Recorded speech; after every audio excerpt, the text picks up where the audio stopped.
What you are about to see is a discussion video based on the information and knowledge of the current reaction done by ArchitectCobra.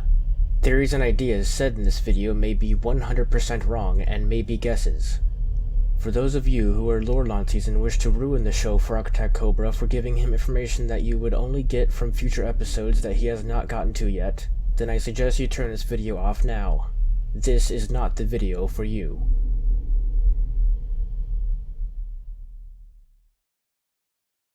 Welcome everybody to episode 21 of Fairy Tale Discussions.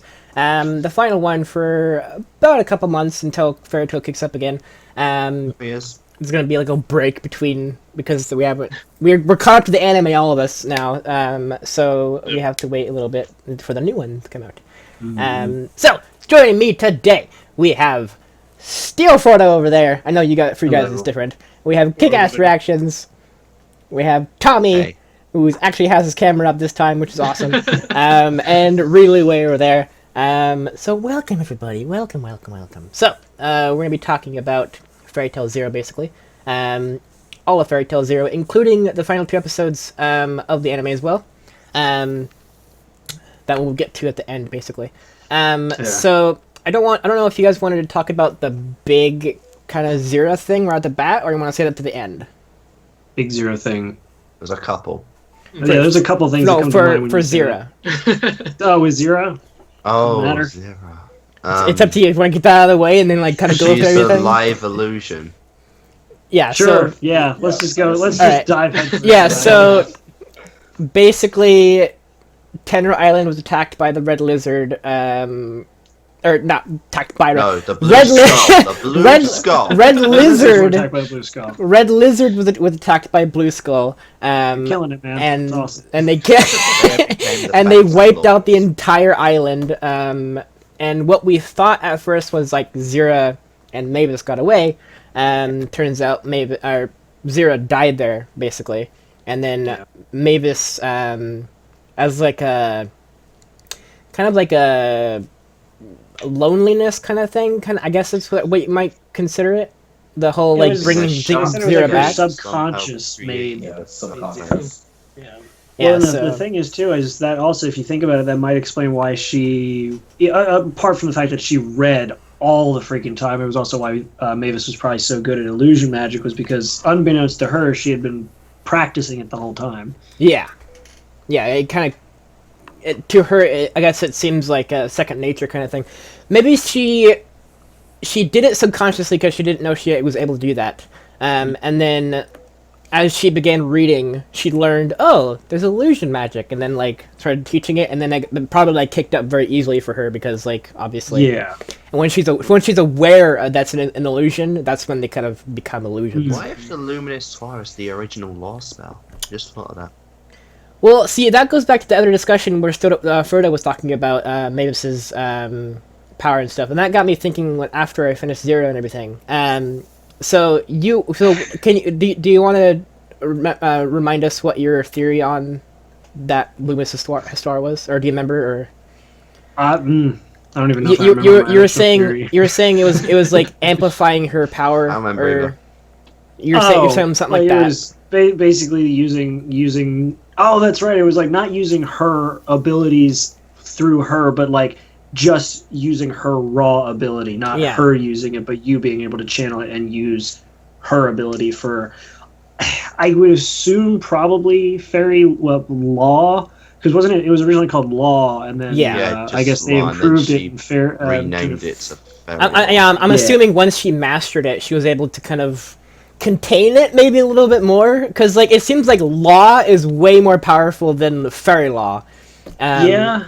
I guess that just kind of comes down to the user who's actually casting it, but it seems like law was a lot more grandiose, big explosion, like Actually killed things. yeah, Exactly. Caused actual destruction what we've- as opposed to just I guess Mavis was like, okay, I need to tone this thing down a bit. 'Cause What we- if what we- if I take away the consequences, everyone's going to be using it all the time. and what we've seen is Yeah. with Kill anyone. the Phantom Lord arc when Makarov used it, it was just a light basically, and it kind of beamed down from the sky a little bit. But when Mavis used it, it was like an ion cannon from the space, you know? Yeah. So yeah. How big was Loxus when he tried it? It was it a big kind of one? like Makarov's, only it was slightly. I guess I guess it was a little bit more brighter than Makarob's, I guess. Yeah. It's been a little while since I've seen that scene. And he also failed at it too. Yeah, True. Well, he succeeded, but So, his heart didn't kind do of yeah. Did Pratt Yeah. also Yeah. study law with Mavis? He had his own version of it. He Yeah, had his was like the dark version, Yeah. wasn't it? Yeah. grimoire He must have law. studied with Mavis and tweaked it himself after. See, I have a big theory about Yeah. Precht and everything, and we'll get to that once we get to their magic power and everything. Yeah. But yeah, so I think the Lumen Histoire, like Frodo was saying, basically is like possibly an amplification of Mavis's magic, kind of like harnessing her like body's Well, essence. it's the guild's like darkest secret, and that's the only like black spell Mavis uses. Well, maybe the whole thing That's about it, because possible. like remember she can't age or grow or whatever it is, the curse. She's a lolly forever. Yeah. So, yeah, I her think- body naturally stays like that. I think she's potentially, her body is still alive in that crystal, and that's why it's like the darkest secret, because Yeah. there's a dead person in, like, dead, probably like a vegetable state, probably, or I don't know. But like Yeah. there's like the master of the first master Spirit. in a crystal, like still alive. Or maybe she herself is an illusion. Well, okay. Like the state we've been seeing her They in did is confirm just it. her illusion magic. The ghost. In the timeline thing at the end of the episode, like they did say the date that Mavis died. So Yeah. Well, I think okay. that confirms I was it. actually thinking that Yeah. when we heard about the illusion thing and everything, that I had, and after Zira, the whole Zira incident and everything, I actually had the thought about the ghost actually being one of her illusions. Like, she made herself an illusion, kind of like to roam the land and like everything, and only Yeah, Fairy Tale forever, can I see her. guess. So, okay, I was gonna say, because like, I don't want to spoil anything, though. You guys have watched all of Fairy Tail Zero, but like with Zero, that was one of the few where I actually like read the manga, because it goes past the actual anime, Okay. and some of the stuff you guys are speculating on is actually covered. Ah, Yeah. Yeah. interesting. Okay. Time to find it online. Will they ever be animated, or I have no idea, because I fully Probably expected, like, when I finished Fairy Tail Zero, I fully expected it to be that same way in the manga, because I was just waiting to be like, and everything goes happily, and it's going to be a mystery what happens, and I keep reading, and I'm like, oh, you just well kept going? then. Yeah, Wait, I kept this going. is the thing. Yeah, exactly. There's a lot more with, well, not a lot more. There's a bit more with Zeref after their first encounter. Yeah. But it really, So- there's not Okay. much, but it's not a lot of content, but some of it is fairly significant. Yeah.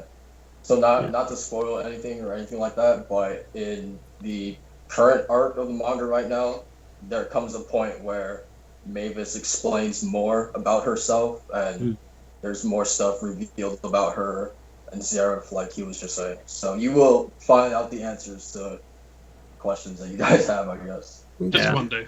Hopefully. Also, going back to what you guys were saying with Zira and Yeah. the reveal with Zira, did you guys notice the Zero fading more and more as it came closer I was to gonna the Yes! reveal? I noticed it No. immediately. The moment, like, I think Josh is the only one who didn't notice. like I think it was episode. Oh gosh, what was it? When did it start again? I can't. I remember it It fading. was like, it started fading. Well, I mean, it started fading probably around like. I did not 6. know. Was it when Zeref? When Oh. Zeref first showed up? Was when it started fading, or before Zeref showed up? Actually, Probably. clear it up. It actually starts fading at episode 2, but it's only 2. noticeable at about 6-ish. Oh, okay. Okay, It's- that's what I felt like. Just because Fair it's a enough. dark color, so it's kind of hard to see the fade. But that was a cool that was a cool thing they did there. Like, it was like the zero started slowly fading, and then at the very end of the arc or whatever of Zero, all of a sudden it's Zira, and that was very, very cool. And Mavis talking about it too. Like, I thought I had Zero, now I have Zira. Like, Yep. that's what she was talking about. Super cool. I love that. Yeah, heart-wrenching. There's a lot of little things that Fairy Tail does. It's just like they're little tiny details that if you catch on, you're like, oh, that's cute. I like that. Like, I mean, even some of the small stuff, not even cute, but like some of the small stuff they did, like just little references, like how they talked about before you're introduced to the X-Seeds in the main story. And they make it very clear, almost from the get-go, that like this is not a normal thing for most people. Like having a talking cat isn't normal, so these are not normal things in the world. But that is true. All the Dragon Slayers have them, and then when they introduce the X-Seeds, it's like, well, okay, that ties everything together, makes it kind of neat. Like little details they scatter throughout. With Natsu being like. Everyone says like he's not human, he's like a demon kind of thing. Yeah. But that I can understand that like also being considered just a dragon slayer, which is like uncommon in itself. But yeah, him like being a demon itself, all that makes sense. Yeah, you have no idea. So so basically, I guess we can go through the whole thing now. Now that we got Zero out of the way, basically. Busco leaves no survivors basically on the island, which is very brutal. I wonder how they got every single person except Mavis. Like, that's what I'm wondering. Like, she was the only one who wanted to run away. Nobody wants to harm. Well, I suppose they do. Never mind. Forget what I was going to say. I was going to say nobody wants to harm a cute little girl, but never mind. Yeah, I was going to say what happened to Zero then if nobody wants and to all the other children on the island. We're going to say anything there. I'm surprised they didn't see her head. Like, you can see her head from like a mile away. Yeah, it's very large. Yeah, oh my gosh, the like children in Fairy Tail, like they did an okay job with like Romeo when he was little, but like every other child now just looks like a chibi drawing, and it's like it's hilarious. Yeah.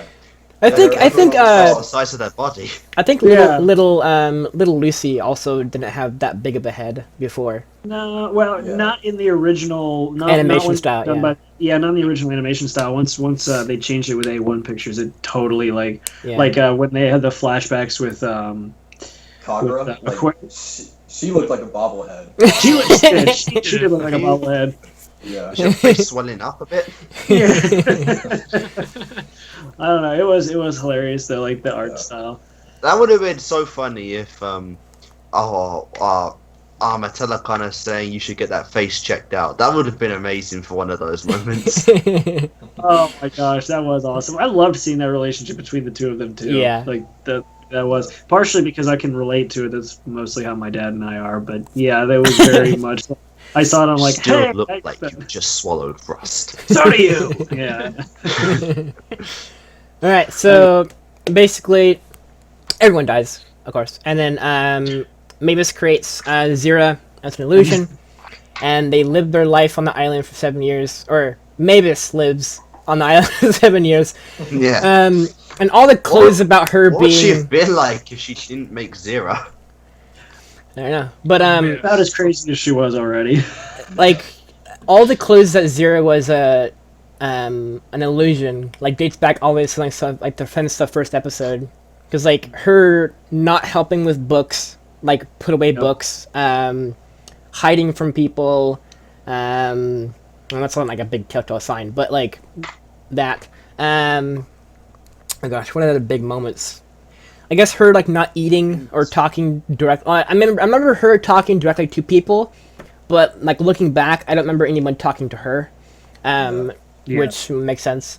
No, yeah, there was very little interaction, and every time Mavis would refer to Zira or talk to Zira, you know, it's like when Yuri when she was all excited to leave, and Yuri was standing at her house, she's like, "Come on, Zira, let's pack," and like grabbing all this stuff, and Yuri gave her a really weird look that you just thought like, why? Like, I didn't think anything of it. Yeah, I mean, I thought it was just because like it's another girl to go to tag along kind of thing. Like, oh god, here we go again, kind of thing, you know. He was staring at Zira, and Zira was looking all shy and hiding. I think that's why. Just never thought of it. Yeah. Also, can I just say, like, Mavis is probably my favorite character of the entire Fairy Tail Zero series. She is definitely one of my favorite characters in all of Fairy Tail. She's my number one. Yeah. I tell you what, Yuri really made a good impression in my opinion. I liked his character. Yeah. Yuri and Ward both both. More like Max though than Makarov. I really liked the way they did Warred, with his magic and the way his like friendship like delves deep with the group kind of thing. I know. Yeah, I love too how he's like the biggest dude. Yeah, exactly. I like how too like he's the biggest dude and he ends up being able to grow trees. But I love how it made it feel kind of useless, but it made me laugh when he's like, I can grow trees. I can use plant magic. But he spent the entire like one of the entire episodes when they were training, like Yuri's getting lightning. Yeah. Prek is shooting stuff, and Warren's punching rocks. Like I like how failing at it. I like how he thought that was going to be the solution to get his magic. Like Yuri had to like keep moving to get his magic going. And then Prek had to basically meditate. Yeah, and everybody else did except for Yuri. That's true. Yeah, and the whole thing with like, I know we're jumping way ahead doing this, but like the whole thing with Zero like getting fire magic and stuff, like that was like a cool moment, and they never. How did? Well, obviously it's an illusion, but like yeah. Yeah, I'm thinking part of it was though is like why she never used that magic in a fight. Yeah, well, and the thing is, I think part of it too is the fact that like while she may not be real, she's an illusion. I think because she's real to Mavis. She's real to Mavis, but on the same hand, she also seems like she's sustained through Mavis's magic, but she is her own person. You know, like I feel like that's kind of why she was able to at least seem like she was able to use fire magic, because I think she believed that herself, or at least she wanted to do something and tried to kind of. I don't know exactly, but she seems like she was a real person to Mavis, but she was also her own person. Right. But the only reason she existed was because she was sustained through Mavis's magic. Obviously, Mavis created her, but I'm like that goes as far as that. Basically, like I'm it's like right now. And keys. Zira is her own mind, her own person, basically. Like, when she was created, she was exactly what Mavis wanted at that time. But then over time, Zira became her own person kind of thing. Right. Well, yeah, because KickAss said with, Silver and Keys, that is a perfect example. Yeah. So. Yeah, so, basically, we get to see a cool duel between Yuri and Mavis. Never explained why he turned into a tree. That's one thing Zero didn't cover. Hopefully we'll get that later. Yuri's like the only one who actually died. Yeah, that's true. That's true. Brett found a way to live for like 175 years. But he did die because of Zara. He did die though. Yeah. That's true. But he found a way to not die through Mavis is dead / vegetable state. Yeah. It didn't explain how that happened either. That's part of what I was saying, is like they explained that in the manga, which I wish they would have animated. No, but I think part of with Warred turning into a tree, I feel like I wonder if that's kind of like not even an overuse, but just a heavy side effect of plant magic, kind of like with Dragon Slayers, how an overuse of dragon magic without, of course, the easy plot convenient. Hey, the dragons have been helping you this whole time. Without that, the Dragon Slayers turned into dragons. I feel like that's kind of immortal. Yeah. Yeah. I mean, I don't know. All right, so then we learned about the Orb of Tenro, basically, and how Blue Skull took it way back when. Mavis joins the boys, basically, get the orb back, jump on a boat, head back to mainland. Apparently, they always knew they couldn't be touched. Did they say that? Evil or something.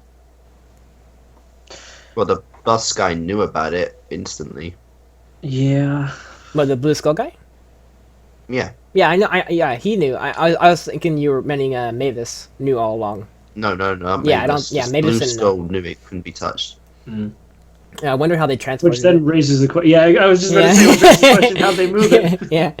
And like, is the orb like attached to the dragon, or is the dragon skeleton just like there, and like the orb just kind of amplified so it? Mavis knew where it.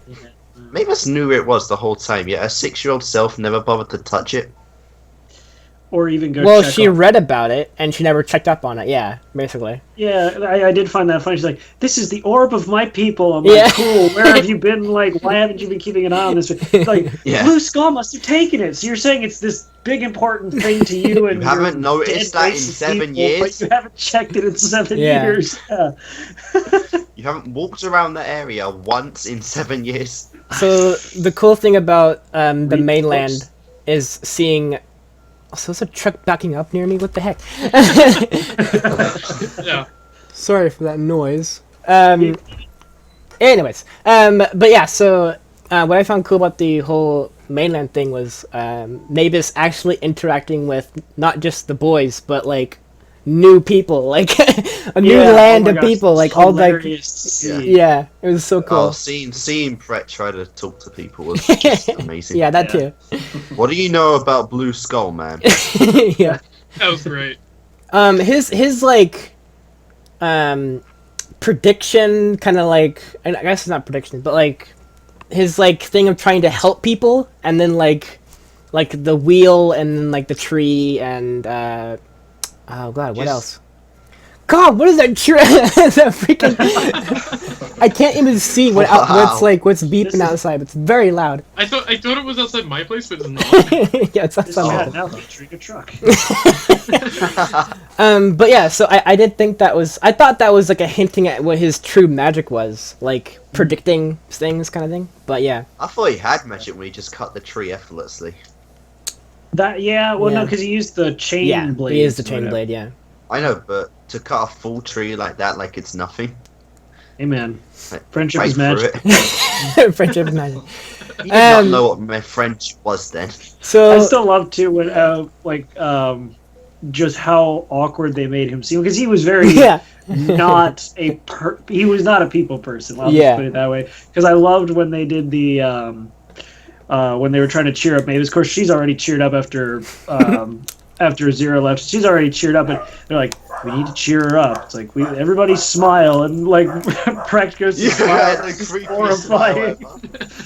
Like, you're trying to cheer her up or scare her. yeah. So then we get a scene with Mavis and oh my god, my dogs. Now the dog. God damn it. Woof. Mavis and Precht go off on their own. They basically split up, looking for clues on Blue Skull and everything. And they go into the bartender and ask for directions there. They get trapped by the circle. Turns out the circle is like bad. I love that moment too when like Mavis is on the ground like reading it, and I was like, all right, she's got to like either dispel it or she knows how to like get around it kind of thing. But turns out she knows how to read it, and she knows it's not actual. Just to stop for a minute, why didn't we ever see that treasure again that they dug up in episode 3? They probably sold it as soon as they got to Which treasure? Argon. Wait, which one? When they had the whole like underwater adventure. The underwater episode. Well, that thing Actually, was just filler. I their, think. their whole Yeah, their whole thing on that entire was episode filler. their whole thing on that was they needed money for the rest of the journey, and so I'm assuming they sold that stuff in probably that filler city. to make a plot instead of filler. Just for filler. That's still quite a lot of riches you got there. Yeah. like The a rest of it crown went towards Fairy Tale. I guess so. I mean, they did build a guild hall afterwards, so there's your answer. There you go.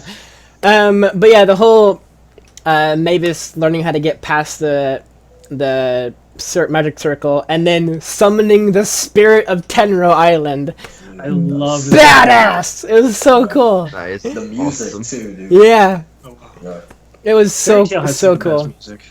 Oh yeah. Oh, yeah. So I love it too because like it's she said it like this, the spirit of Tenro basically, which makes so much sense because Tenro Island is all about like wolves, like wolf kind of dog theme. The island, like the rocks like jetting out of Tenro Island, they're like kind of like wolf, like wolf howling. Yeah, that's so cool, and I love how each illusion she has, the animal ones, I guess. They all tend to have trees, kind of like on the legs or like the shoulders, or with the bird it was the wings.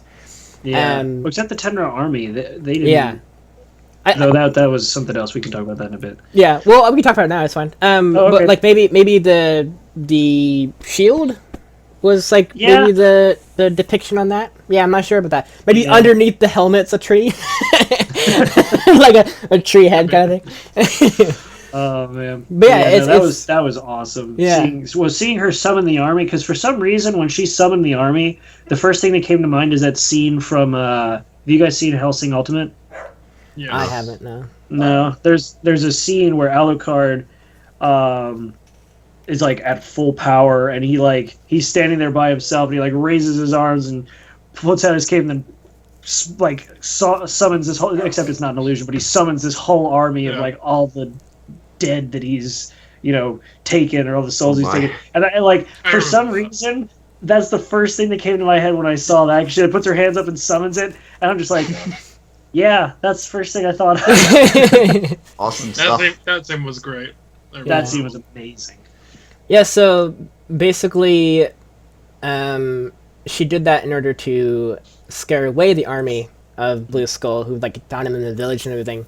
But the master, which I can't remember his name, but the Blue Skull master, I can't either. Who turns out to be the Phantom Lord master, he comes in and just almost obliterates all the illusions all at once, kind of thing. He saw right through it immediately. Nothing. Which also destroyed the bread. With him being the master of Blue Skull, and then how did he survive? Yeah. How has he lived that long? I don't know. And also, wouldn't that come up in the Phantom Lord being a little small clue, being I've been going after Fairy Tail all this years, Yes. I've been doing this for 100 years. Hundreds of years. Stopping now. Perhaps that's the reason behind why Phantom Lord hates Fairy Tail in the first place. And why they're so hell-bent on destroying it, yeah. Yeah. And maybe his magic, too. Maybe the Phantom Lord Master's magic is any kind of indication of how he survived that long, kind of like that death kind of persona that he had going on with the spirits or whatever. Yeah. Maybe. So after that, basically, it said the exact same way Joffrey got knocked out. Joffrey, I think it's his name, but it's spelled really, really weird. Oh yeah, it's like Jim. Yeah, from Achievement Hunter. Yeah. Yeah. Jeffrey, I don't know. Joffrey. Yeah. Yeah, I I did think that was... Unless it's Jeffrey. It's... So he was the master only for a little... No, it wasn't actually him who was the... he was the guild master for... Grimoire Heart for a little bit. But... not Grimoire Heart. Phantom Lord. I always get those two mixed up. So he was the first master of Phantom Lord? He was the first master. But yeah, he just started the guild. Jose. There we go. Yeah. He's the one who Lucy kicked in the balls. And that was hilarious. That was great. We will never forget that. That's all we remember him for. It was also a nice Nalu moment. So. That and he had bat wings. Yeah. That too. And a weird hat too. And a weird hat. Yeah. And some weird sadistic. So. This man who's died from fairy law be remembered got kicked in the balls. He's got weird hat and wings. So after the illusion army kind of comes up, the rest of the boys try to fight off the Blue Skull members. Pret loses his eye. Yes, you know why he lost. Yeah, we finally get to find out how he lost his eye. And turned it into a devil's eye. Later on, yeah. I'm assuming after he went dark side kind of thing. I can't believe Pret's whole dream and stuff that caused him to go insanity was to see primordial magic when he seemed to be the only one in the group who didn't care about magic. Yeah. And also, but this goes back to the thing I'll talk to in a second. But when he got his magic and Zareth praises him for being so good at it, kind of thing. I think that's what kind of kickstarted his whole fixation on it. Because it almost seems like it came what he and I don't know if this was intentional or not, but when they showed each of them kind of improving on their magic abilities, it was like, he went and they showed him improving 3 times. Everybody else they only showed improving once or twice. Like they showed Zira once with her fire magic. Yeah. They showed Mavis once I think in total. Once training, yeah. Once training, and it was like all the animals appearing around her. They showed Warren punching a rock and then making a plant grow out of his hand, and then Yuri getting struck by lightning and doing sit-ups. Stuff. Yeah, but they showed like each of them kind of training once, but then they showed like early on like Prek trying to get better. And a little bolt, little bolt, and then it got better. And then they showed the third time, and he was like almost mastered what he was trying to do. So it's like I feel like that. I don't know if that was intentional, but it seems like they were showing that he was improving faster than most of them. I'll get to that too, because I have a big theory about how they became so strong so quickly. But they were being taught by the man himself. We'll get to that in a second because we're almost there, basically. So the rest of they basically leave the city because they kind of beaten and decrepit and everything like that. They're kind of outmatched. Yeah, so they're in their forest. Mavis finds Zareth swimming, like bathing or whatever you want to call it, which is like a weird scene. But just like not doing that, he doesn't realize what's inappropriate. She using her illusion magic to summon a ton of animals to make them happy, basically, that was a cool scene. At first, I literally thought they were real animals, and I was very, very worried. I was like, oh god, they're all gonna die. Yeah. Mavis, run. And then we learn from Mavis that Zareth's curse is based around it's called the Curse of Contradiction. Greater love for life around you means the more potent of death energy that you kind of unleash around you. And then the only way to fully control it is other side of that, no regard at all for living life means no death energy comes from you. So, and that makes me or I think it explains better about what Zareth was talking about to Precht later on in Tenro Island arc, when he was saying how the way he was on the island is his full power, like him, like in his like love life kind of state. That was his most dangerous self, and that sentence made a lot more sense knowing this information now. Plus, it also made Precht's death a little more poetic, because it was kind of like he was killed by the one who taught him how to use that magic. Yeah. That was a horrible mistake. Yeah. So, Mavis basically talks Zareth into teaching her and the boys basically magic and help fight Blue Skull. Precht picks it up quickly. Spells. And this goes back to what I was saying. Zareth praises him for being so quick to pick it up, kind of thing. And that's what I think why he was so fixated on like the dark. That's like one of a kind, really, when it comes to wizards. Like, he's the only one who uses like finger magic and chain magic. Chain magic, yes. Yeah. Chain magic, yes. I think we've seen somebody with bullet magic before, right? Well, we've seen bullet magic from. We've seen like firearms magic. Yeah, gun magic. Like we don't see like. But like finger bang magic. No, I don't ever think. I mean, he's one of a kind. I'm mixing my animes. Never mind. I was gonna say we've seen it before with I forget her name, but then I realized that was from a Kagura School Suite, not from Toy Gun. Nobody's seen that show. Huh? So that's what I was saying. I think that's why he's so fixated on finding Zareth again, like later on in the years, because like Zareth taught him everything, and he wants to like get back to that primordial magic kind of thing. Yeah. So Yuri picks up his lightning pretty quickly. Pretty awesome way to do it. And maybe that's my whole theory on that too is basically the reason why Loxus has his magic is because of Yuri getting his magic, maybe kind of like a genetics thing, like because what I'm thinking is because Loxus was a second generation Lacrima untrained from Dragon Slayer. I'm wondering if that basically makes him like his magic, because he wasn't taught dragon magic from a dragon, so that means he would either have to read about the lightning magic, or it became second nature to him. It came naturally to him. Yeah. That might. I'm wondering if is because Yuri was the first to get lightning magic and kind of like passed that gene down to Loxus, and then Loxus kind of tapped into that when he became a dragon slayer. Because Yuri would be what? Loxus's great-great-grandfather? Great-grandson, yeah. Great-grandson, that's right. Yeah. Yeah, so I added one extra. Yeah, I did too when I was writing the notes. I was like, great-great-grandson. I'm like, nope, that's not right. I was like, great-grandson. Yuri to Makarov to the Sun. Oh no, that's right, Ravenclaw. He runs Ravenclaw. Yeah, and is a total isn't bastard. that Harry Potter? Ravenclaw. Yeah, Raventail. Ravenclaw. God, I hate myself. Yeah, so I'm actually wondering if, like, deep down, like, Makarov and Makarov's son, Loxus' dad, also has kind of like a hidden lightning ability kind of thing, like in him. Like, cause like I'm wondering.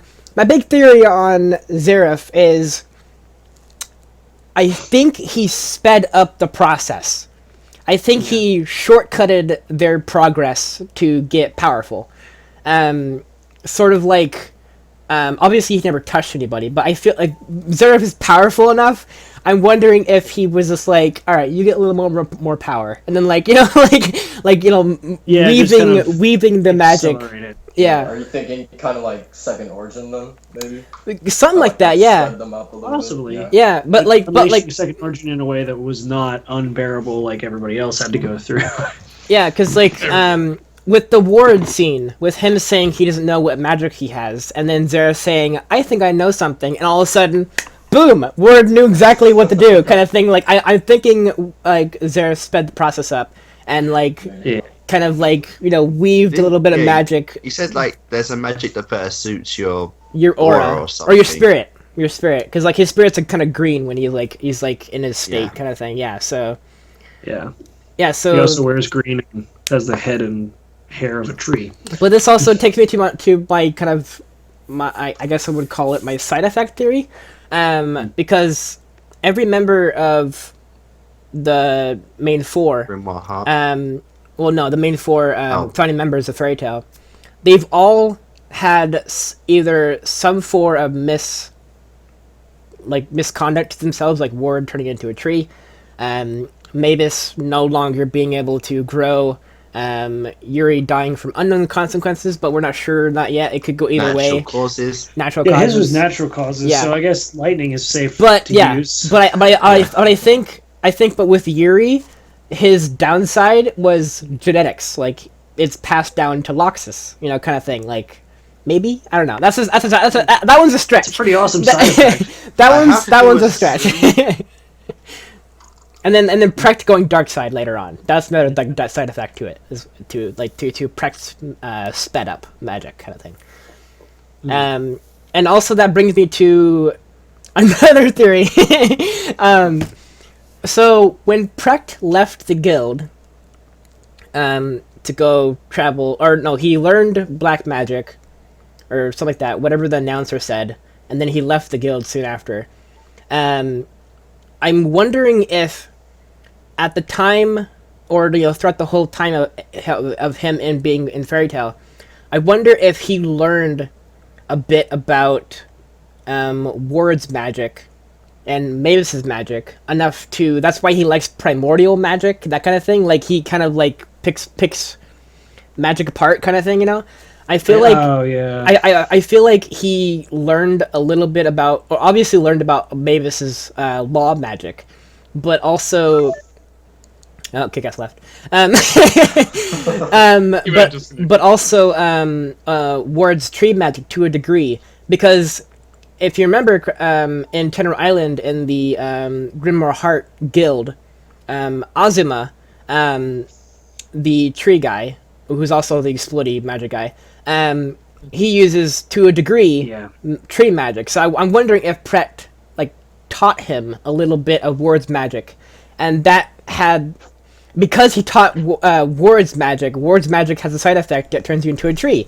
Hence why when Azuma died, he turned into a tree. So that's why... Yeah, That's why I'm wondering if Prek kind of like helped teach Azuma about tree magic to a degree. Not all of his magic, of course, because Azuma used exploding magic and like tree kind of like assimilation magic. Like he was like be able to like turn into go into a tree kind of thing. Yeah. But like maybe Ward's like control of Tenor Island tree, that magic, and some form of like other kind of tree magic that Precht might have learned from Ward doing it. I'm not sure. What about the other guy? He used illusion magic. Rusty. Oh, what's his name? Rusty. Yeah, he used illusion magic. Yeah, but his is more solid. His ones are solid. They're like that's true. Like his. Yeah. So it's almost like an improvement. Like both of those are kind of improvements over what each of them had before. Yeah. I think Rusty's magic was like imagination or creation. Yeah, it's whatever his mind can conjure up is what made it solid. But yeah, that brings me. Yeah, what if Precht kind of slowly over the years started like picking at the other members' magic and kind of learned from that? Like obviously he did perfected it to a degree. Well, yeah, I mean there's still with Azuma dying and everything that in his opinion. Yeah. In his opinion, yeah. Perfected it. So yeah, because like what is his name? Blue Note or Brown? I'm not Blue Note. Blue Note. His whole thing was he wanted to use fairy glitter, and he wanted to get fairy glitter, and he wanted to like deconstruct it and make it his own kind of thing. So I think maybe he got that kind of idea from Precht, maybe, and then like kind of went along with it. I don't know. Maybe it's a cool theory. Yeah, no. if it's true or not, who knows? But yeah, it makes a ton of sense, and there's a ton of like clues out there that kind of like lead you to that kind of conclusion. But like, yeah. But like all the other members of like Grimoire Heart, who knows where they came from? Probably more members of Fairy Tail, like later on after they made a guild, or enemies they fought along the way, or that kind of thing. Maybe he kind of gleaned, because like all of Grimoire Heart's magic was all lost magic, right? Yes. Okay. Like the time magic. Who knows where they got that one? Or no, she found a book.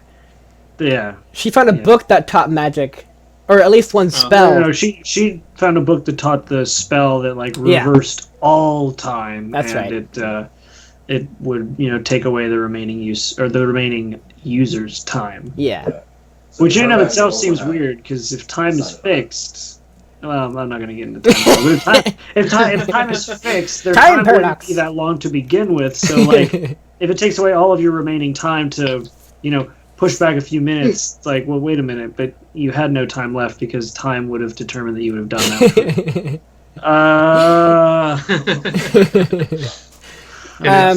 So yeah, that's all my theories on that, basically. So they had to plan to take out Blue Note or Blue Skull. Ward distracts the Blue Skull Master, and Mavis lures him into a cage by setting up a massive illusion of the city. Which at first, my initial thought of that scenario was, the city was there, the city was real.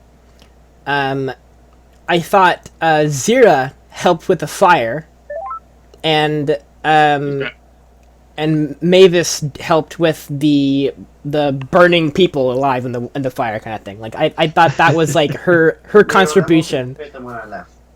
What? More people here than when I left. No.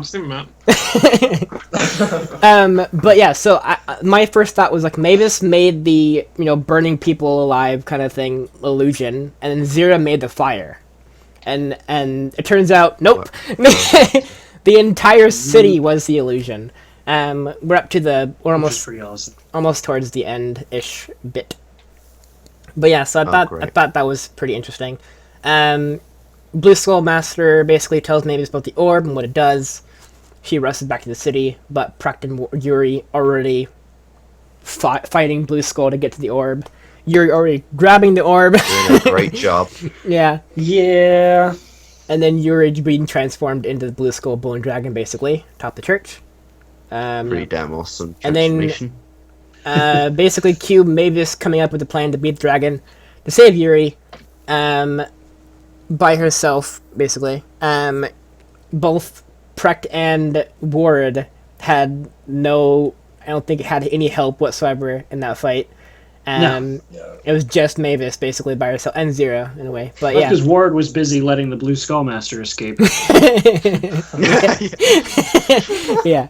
But, like, Precht was, like, on the ground, like, on his knees, just, like, looking up, staring at it, kind of thing. Like, he was, That's true. He was even less useless, because at least he didn't let anybody escape, nor did he benefit from, he didn't benefit anybody. Yeah. I'm just going to sit here and watch. Yeah. So, basically, from what was, like, said between Mavis and Zira, Mavis had this whole plan thought out in her head, way advanced. She knew, apparently, she was gonna get thrown into the sky, and then, like, upside down, like, do the law ability kind of thing. Like, she planned all of that. Which goes back to the whole thing about the furry tactician and, like, how her mind works. Thinking things. Yeah, she's awesome. I did like her little, like, what is it, Dark Wizard Mavis getup. That was pretty funny. I'm still wondering... Okay. I'm still wondering how she knew that name. Black Wizard Mavis. Like, did Zareth say that he was the Black Wizard Zareth? Because, like, I don't think at all in any scene we've seen so far, he's ever said Black Wizard to her. No, he's never referred to himself that way, or he's never said it to anybody. So I'm wondering how she how she picked up on that and, like, I took it more as like it was just kind of a childish thing where she's like, look, don't you like? I'm a dark wizard. I'm a like that kind of. I'm a black wizard. And it's like okay, hold on. Maybe she did hear about it before when Zareth was teaching her about the law magic. Maybe because I think he said something about dark magic when she was saying I need something to help my friends kind of thing, and he mentioned something about dark magic, and then like basically hinting at the law. So, I guess maybe I don't know, but yeah, that's the like in my head that when I first saw that, I'm like, how does she know that? She's Mavis. She knows almost everything. Yeah, that's true. I mean, she had a lot of books to read. She did. So, the town saved basically from Mavis doing the law ability. Which the entire town saw. The law ability was so big that the whole world saw it. Because even the lady who came to help. Dragon Ball Z attack. Yeah. Because the 4-episode JoJo. Because even the lady that came, even the lady who came to help Mavis, said they saw it from their village. Like they saw it way far away, kind of thing. Like a beacon in the sky. There's like this giant pillar of light. It was like in theory on Blast. Yeah. Very spirit bomb. Yeah. So Yuri wakes up and finds out that Mavis basically had a side effect for not mastering law yet. Die. She didn't die, which I was expecting. But she is kind of stagnant now in her growth. Yeah, well, that was the thing too. Is like that. Like I was not say how many sure. years it passed before she died. Yeah, all the way up to Makarov. Actually, yeah, no, they did. They said like I think a few years later or something. Didn't say how they talk long. about like. Well, they did say they did go year to year. They did say and then this year, Yuri found a girl and married and all that stuff, and then and this year they had a kid kind of thing. So I think from there you can kind of glean when she died. Because they were saying too about like obviously they mentioned like they mentioned her as the fairy tactician and all that kind of stuff, and so it was like that happened. Didn't they mention that after Makarov was born? No, that was that was the trade war or the second trade war. I can't remember which one. The first things that happened, I think. It was like the trade war happened, and then that's when the guilds all stepped in to help out, and then that's when she was deemed the fairy tactician, and then Yuri got married, and then Makarov was born. I think something in the middle between there. Maybe the second trade war. Can I just ask you guys real quick? Yeah. Do you think original law could be Atnalogia? Maybe. I hope so. I'm hating it so much after finishing up Fairy Tail. Yeah, Yeah, what if Brett survived that attack and they both used like Fairy Angry Mauler on him? Would that work? Who knows? We'll have to wait and see, I guess. I did. Well, we're not going to see that.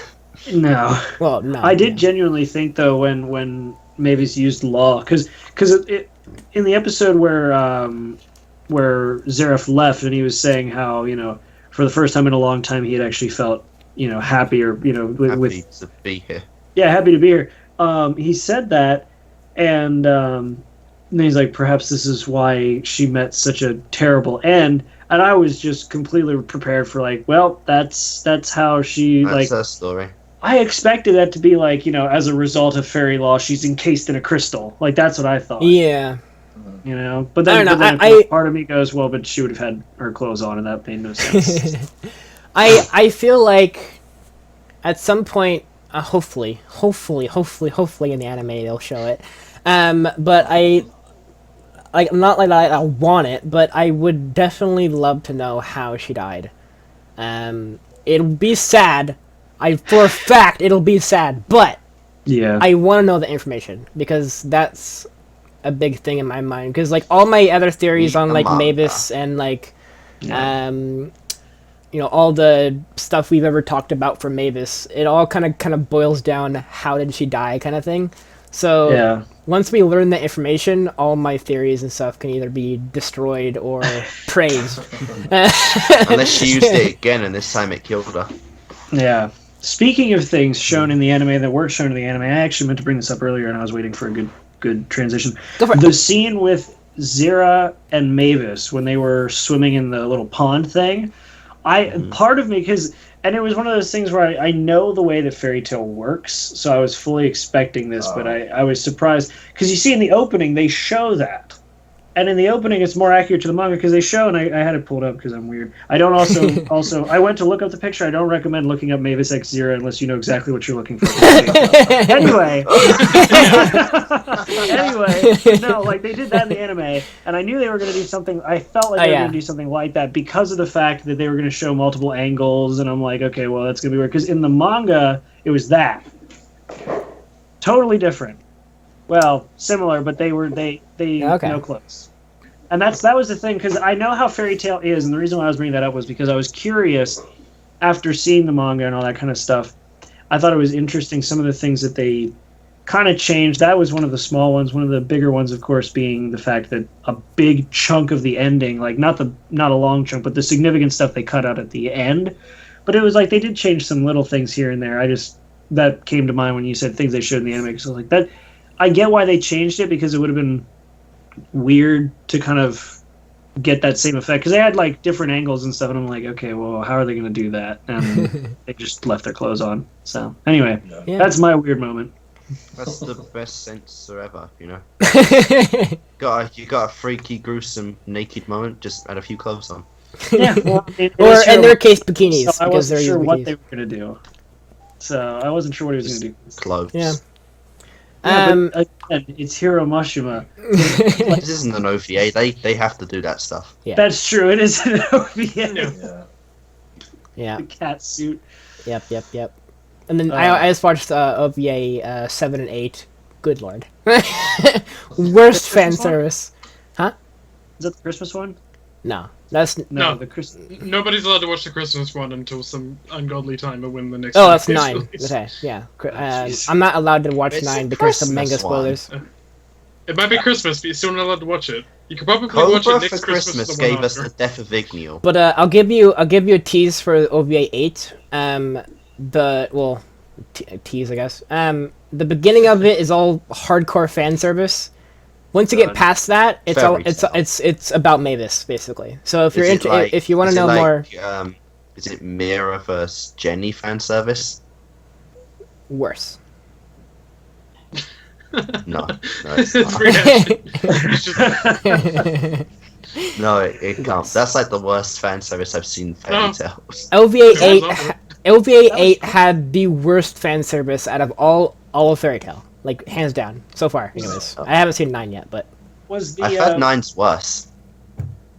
Was Jenny vs. Mavis, was that pre or post 2014? I can't remember. That was That was GMG. pre. That was pre. Okay, I was gonna say because I remember it was like because there was a big break in between because it was pretty much like that episode and then like a few others and then it was like, by the way, now you're gonna have to wait. Yeah. That episode is like engraved into my brain. I know. So no one in Sabretooth joined in. Oh my And gosh. then there was like an announcer talking about Wendy. Blue God, Pegasus' master stepped, or not Blue Pegasus' master. I don't want to talk about that. Lamia Mermaid scale? Hill. Pegasus. Mermaid. No. Lamia scale? No, yeah, Lamia scale. Stepped in. Yeah. Ah, That's that the one, killed the end whole it. Like, thing. yeah, everyone's like, Everyone just all right, walks out. let's go ahead and... Okay, so yeah, just like wrapping up the end of Zero. Basically, Yuri tells Mavis about Zira. I can't see Zira. Yeah, and that was a big moment too. I up until then I had no clue. That was like the first time. That was I like never clicked on it. yeah, that was like dang. Like the entire show they've been giving hints like they always do, but like I never clicked on it. I never, whatever. Why didn't Mavis ever say, Zira, go talk to them, go do something, you know? Well, she always says don't be shy. Yeah. That kind of thing. And she's like, I don't know.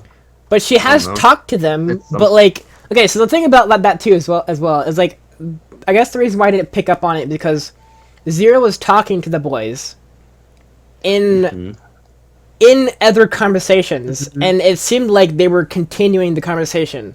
But they never directly responded to her. Yeah. Yeah. So that was like the little hint in that like she was talking to them, so it seemed like everything was fine. But they never. The hint was they never talked to her. They always talk to I Mavis. swear, if Sharp picks up on that, he has damn seen the show before. Yeah. Yeah, just I wait, didn't even don't get worry. that. Though the thing is, one of the things they did which worked really well, and this is something you can do when you're writing a story, is the way they introduced it was they introduced a huge, and this is more just like to get the emotion across more, is they introduced the first step, like the first issue that they were having, which was of course bad, where Mavis of course is not growing anymore. You're like, oh, that kind of sucks, and you feel sympathetic for the character. And then they hit you with something big, and at that point you're already feeling sympathy for the character, so you're invested.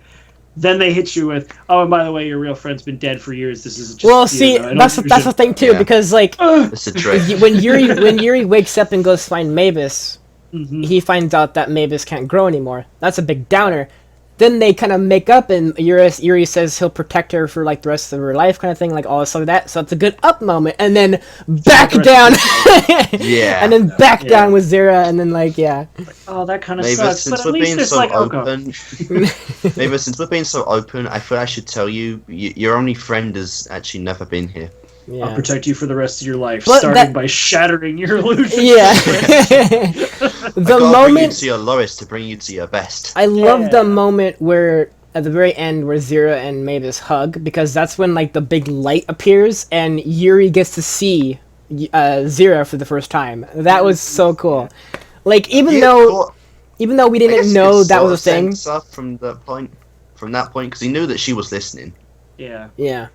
Now here's the question though: if it was created by her subconscious, if Zira was created by Mavis's subconscious, do you think there might be any points down the road where like Zira might almost appear as like an alternate personality? Like if Mavis is she's unconscious now though. Yeah. I was gonna say if she's unconscious and like Zira we kind of saw her up in the tree once Fairy Tail was created, and she's like, you know, good luck, Fairy Tail, you know, kind of thing. Obviously, Mavis wasn't like talking to her then, but like I feel like also the fairy like flying around like that's in her heart kind of thing. Yeah, that fairy. Yeah. So I feel like Zira Fairies will do not have tails. She never got to see a fairy. Yeah, she's never gonna see the internal journey. Yeah. Oh man. But yeah, so I think Zira is definitely kind of gonna be not an active part in her mind. She's gonna be there, and she's gonna be like kind of deep down in her heart, but she's not gonna like talking to Mavis or whatever. Right.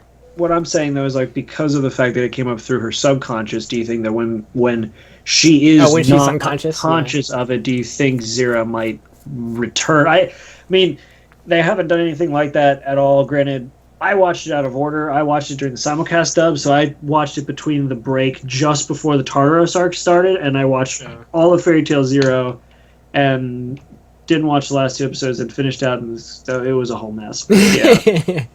I watched it all out of order, but rewatching it and doing that kind of stuff, it's like, yeah, they might bring that up again now that it is something that is in that world. Yeah, now that the Lumen Histoire, basically. Yeah. Yeah, like if it's one of those, because she's not technically conscious right now, but I think she is in a way, because she can still manifest herself. It brings me to the whole thing about if the Mavis we've been seeing walking around and talking in the show is an illusion, like based around like the Lumen Histoire, like being there kind of thing. Maybe yeah. Maybe it is like Mavis. Maybe people from Red Lizard could see Zero if anyone else survived. I mean, we'll never know now, so because everybody died. Yeah. So we got a cool end kind of timeline reading from the narrator, which is awesome. Yeah. That was really cool. It kind of like just went through. Well, he said it so casual though. Mavis passed away. Yeah. And then he said, and then right after that he said, and then soon after Yuri joined her, and I was like, what happened there? But yeah, Yuri soon joined her in the afterlife. I hope we get to know more about them. I hope we get to learn either from Warrid, like later on, because Warrid is still around, and kind of like. Which then raises the question: how long will he be around? Yeah. Didn't they say that he left before Pret left? I think he left because of Pret. Yeah, I think he left after Pret. That would be good. No, he left before Pret. He left because when Pret started using dark magic. Yeah, he started using dark magic. I think that's when Ward left, and then Pret left afterwards. Yeah, and kept because like afterwards, that's when he said that's when Makarov became the third master. Yeah. Yeah, because he started started practicing dark magic, and he just was like, the guild's yours now, and left. Yeah. I need to focus full time to this. Yeah, so I think my theory on it is like Ward left because he's been doing dark magic stuff and he didn't want to be a part of it, and maybe that kind of affected the guild a little bit doing that. But then he created his own guild full of dark magic. Well, yeah, I mean, that's time for another fresh start. Full of people with. I'm a little old for this, but who cares? That's the thing too. I wonder if the reason why he left is because Fairy Tail is all about happy, joy kind of personality, and his is all dark magic stuff. So he went to go make his own guild because they had like-minded, ideals or whatever. Yeah, like we all want to. Grimoire Art is a page from the Book of Zeref, like an eternal way to live, like Zeref has. I don't know if he would actually make something like that because he doesn't want people. Well, their whole thing was they were going to get Zeref to bring about a world of darkness, right? Like that was the whole thing. Yeah. No, just not darkness, just a world full of primordial magic, nothing else. So go all the way back to the start. And it's funny how we looking back at that scene too, because when Zeref was saying it was like a cult that kind of made that, made that up. So it's like all that was false to begin with. I'm still wondering if he knows the person who helped him with magic so early on is Zeref. Like I'm wondering if he put that together. I don't know. Interesting. Yeah. He never mentioned it in the Tenor Island arc. He never hinted at it or like that, like, oh, it's you again, kind of thing. Like he was genuinely surprised it was Zeref. So I'm wondering if Do you think Zeref figured out that was the same guy? Maybe. I mean, I'm sure because you got the others who can sense, the sense magic power. I'm wondering if it's one of those he can sense the same magic power or same type of aura or something I'm sure he knew. I'm sure Zeref maybe it was so long ago we just forgot. Also with the Zera thing as well, Zeref looking at Zera. He did that. He looked directly at Zera. Which means he knew. I'm sure that was just a coincidence. No. They then went. He looked directly at her. Yeah, he's right. He looked directly at her, and she like looked surprised that he looked. He was at just her. looking at something on the ground. And also before, when they were learning magic and Zera did the fire magic, we saw Zeref in the tree line, and he was like looking like kind of sad, and it looked like he knew back then like Zera was a illusion. Yeah, and it makes so much sense. Also, like God, what arc was that? Where now present day Zeref met with present day Mavis when Mavis went to go hunt him. That was right at the end of the GMG arc. Okay. Yeah. Yeah. So because like that was the old Sarah reveal. Okay. Yeah. She was old. Yeah. So I definitely want to go back and listen to that conversation again because it makes so much sense that Zeref is able to see Mavis, because if Zeref knew way back then what her magic was, I'm sure he can kind of decipher her magic and see it. Figure it out. Yeah. Yeah. I mean, Zeref did have a part of Drain Fairy Tale after all. Big part. Huge part. Oh yeah. I mean, he was the one who taught the fairy tale wizards how to be wizards. Yeah. Technically, he is the first master. Technically, I mean, yeah. He's a supporter of the founders. Yeah. Support of the founders, yeah. So yeah, I think overall, the voice actors nailed it in the dubbed. The dubbed is fantastic. And that was a simulcast too, so that was short notice. They got every cast member in there. They got them consistent. Like that was one of my biggest complaints when I watched Snow White with red hair, was the fact that like some of the characters' voices had to be changed because the actor wasn't able to make it or whatever. There was none of that with Fairy Tales, or at least none that I could tell. And they nailed it. And those were some pretty big actors they got in there as well. Yeah. So, the voice for Zera was, I don't remember her name, but she was incredible. She actually brought like emotion to the character, which is actually really, really cool. Same with Mavis as well. It's not often you get to kind of hear the emotion in the voice while they're talking, especially with Zera's voice actress. Like going like if you look back at the fire scene where she learned how to make magic, that kind of a genuine kind of like talk back to Mavis, like that kind of like is that also, and the pigtail early on when they're kids, like those two kind of talk back moments.